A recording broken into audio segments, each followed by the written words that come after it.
How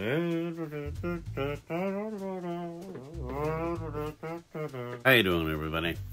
Welcome back to the Monkey Shine Lab, folks. Such as it is. I haven't done one of these in a little while, but today,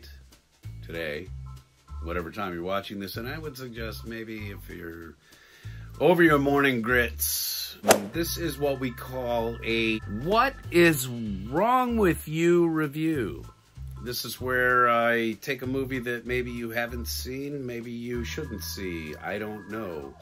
But I should remind everybody that the material I am going to discuss from here on out on the show, just for this episode, is strictly intended for folks who are at least chronologically 18 years of age or older.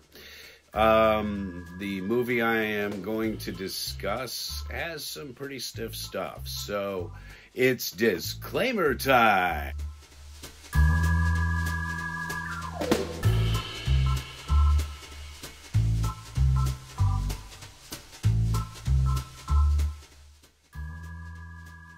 If you've never seen a What Is Wrong With You review, okay, I'm not going to start flashing a bunch of ugly images across the screen. I am not going to spoil anything about these movies. I will not really give you anything much of anything outside of a couple screenshots, some opinions here and there. Just the bare uglies about an ugly film. If you haven't watched one of these before, usually I cover films that are available somehow to you as well. This is not where you're going to find an obscure Danish film that there's just no copy of. This film that I'm going to talk about here is actually, there's going to be 3 reviews. The first of which is this one here. This is, when I do these reviews, I don't do any Googling of background on anybody. What I do is I sit down and I watch the film about 3 to 5 times, depending. And I do that so that I make sure that I take the art in under multiple different states of mind, in terms of sometimes I'm too tired to do it, and I don't give a film a fair shake. Other times I'm in a bad mood for another reason, and I'm not in the mood to see what the artist is presenting with their films. So I feel that if I don't like something, especially if I don't like something, I will sit down and give it at least one more try to make sure it was really something that I didn't like as much as I didn't like it. Got it? Okay. Tonight, and I keep saying tonight because I'm doing this in the relative early evening, so tonight I'm going to talk about a film called All Hallows' Eve. There are many films like it in terms of title, but this is the only one that you should pay attention to. Get a memory on this face, this painting here of this clown. This is art, and this is art. This is art of art. Let me explain. Art is a clown. And this is a painting that appears later on in the film in one of the vignettes. It is a, what do they call those? A bunch of small films all connected. Why can't I think of this now? I used it and I recorded this the last time. Oh, God. I know my brain is slowing. This film is basically a bunch of little films inside a larger film. The larger film being a babysitter for 2 young, say, preteen kids who have been out trick-or-treating, and one of the kids gets a videotape, a VHS videotape in with the candy. Falls out of the bag onto the floor, and of course the kids want to watch it immediately, And the babysitter says, no, I've got to kind of check into this. And what proceeds after that is a somewhat hallucinatory experience the more they watch this tape. And even after she puts the kids to bed, after a pretty ugly opening vignette on the tape, she can't help herself, and she goes back to watch the rest of the film, which of course brings down hell on her. The reason why I'm discussing this film is not because this film is necessarily a hugely kinetic piece of art. And when I say art, it's funny because I keep thinking of Art the Clown. But this film does basically revolve around Art the Clown here.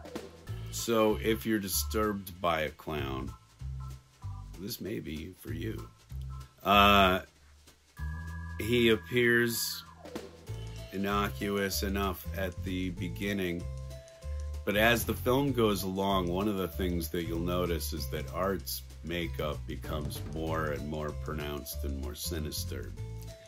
The very first time you see Art could be a street mime, honestly. Very innocent looking clown with very innocent intentions. Within about 10 minutes, he's injected a young girl in the hand with God knows what. And the film becomes darker and darker from there. I'm not one to give away what's going on here, okay? I will tell you a little bit about it, and I will show screenshots on this side of me from time to time of some of the major players. I want you to understand that the acting in this film is excellent. The economic use of location as backdrop by the filmmakers is inspired. If you look real hard at this film, you'll see lots and lots of rough edges, okay? But it does also deliver a no joking around, no silliness, horror experience. And this is some honest intention, scary ass shit. The film was directed and produced and written, and this first one, all of the effects, makeup, and special effects were done by the filmmaker Damien Leone. Damien, if I'm ruining your last name, I apologize, but Leone. And their partner Jesse Baguette on this. And again, if I'm mauling your name, Jesse, I didn't mean to. But they went on to make a couple other films together and apart. Baguette went on to do a sequel to this film with a bunch of other really great little horror stories, all sort of interconnected in it. A really great one about pumpkin seeds that I wish I had written. And all sort of Halloween inspired. That is also available, but that's not one of the films in this particular series. I am going to take you on a ride to follow Art the Clown here. And Art is pretty hardcore. When I say that Art deserves to join the horror greats like Pinhead and Michael Myers and Leatherface and etc., I don't mean that lightly. But the character of Art the Clown is fantastic. It's spooky. It's scary, it's zany, it's hard to look away from the screen. And the next film that I'm going to talk about is centered entirely around Art the Clown. But I felt like I really needed to mention this one because it is the setup, if you will. You kind of get an idea of what Art is all about in this film.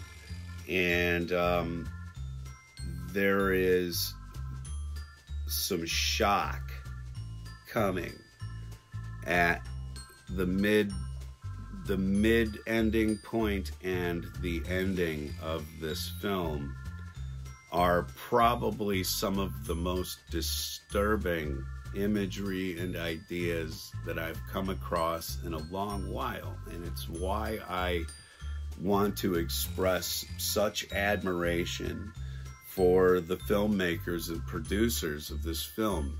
It doesn't flinch.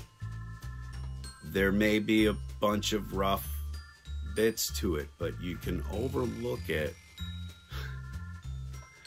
for that ending bit. You know, I kind of feel like it belongs right up there with some Sleepaway Camp. It belongs right. I mean, there's just a wonderful 1-2 punch, and it's why this film belongs in the "What is Wrong with You" review section. Now, let me talk about something a little bit outside that I admired on this film that had nothing to do with the gore and the flash and the deviously ugly places it goes in your mind.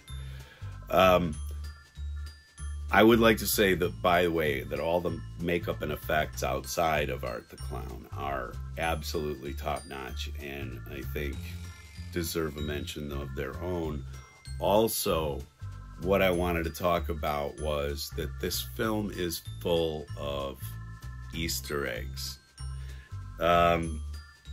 There are little things to see everywhere in this movie, and I wanted to say that if you consider yourself an aficionado, they have left things in the scenes and stuff, beginning from the establishing shot of the house, the outside of the house. It's a lot of fun, especially if you're watching it multiple times for a review, which is what I do. It was really nice of the filmmakers to do that for me, because it gave me even more reason, even more impetus to watch it again. But there's quite a bit to find, and I am not going to spoil not all one. I will not. I just want to tell you that this is one that is worth seeing. You can find this film on, in America, you can find it free on Tubi, T-U-B-I.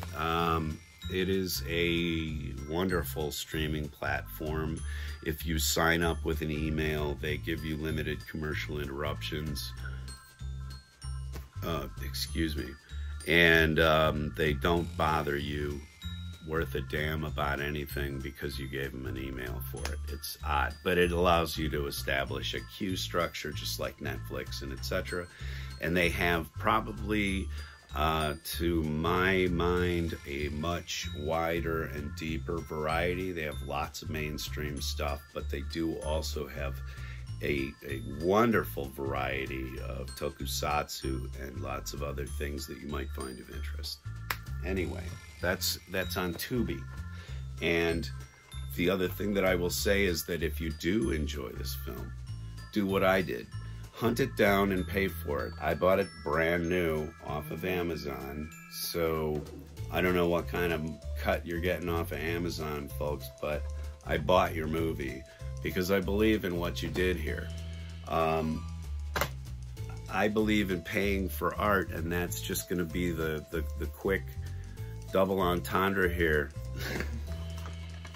Pay for art, or art's coming to exact payment from you. One more DVDs I picked up just for fun. This is another one that's worth checking out. Also available on Tubi and other free streaming services. Like I said, I picked this up used at a Goodwill, but it's called Europa Report. And it is a small budget, very atmospheric, about a journey to the moons of Jupiter, which goes very, very wrong.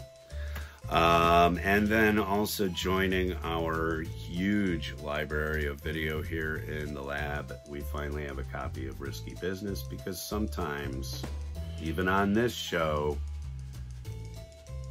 you just gotta say, what the Thanks for coming out here, folks. And I have the second of this series coming about the next film in